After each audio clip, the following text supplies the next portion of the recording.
kiire. Selline karvakõrv. Siin on vahepeal paljaks pükatud. Jaa, tema on nüüd hiljaaegu pükatud. Päris kiiresti kasvab. 3 kuuga jah. No vaatame kääridega, võtan ka ega ma siis.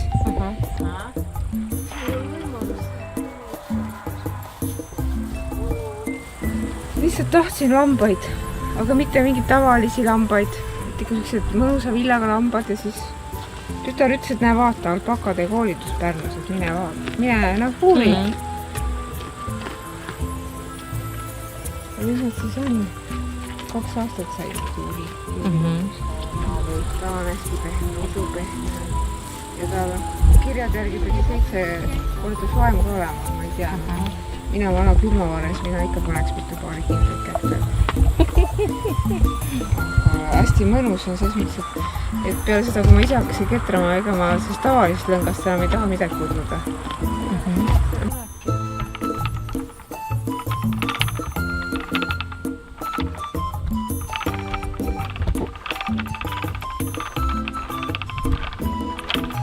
Mis on päevi näinud, ma lihtsalt üritan kutitada. See on nüüd jah ühekordne. Nüüd ma teen teise sellise ühekordse veel ja siis korrutan 2 kokku. Et see on need lõngad, mis mul on nendes väikestes kerades, et seal on 2-kordsed. Ja siis ma veel olen siin teinud, et ühe teen siis küülikust, teise teen alpakast ja siis korrutan omavahel kokku. Sest ainult küülik on siuke hästi karvane, et aga mitte et siis nii karvast saada, siis alpaka nagu ei jää nii karvane.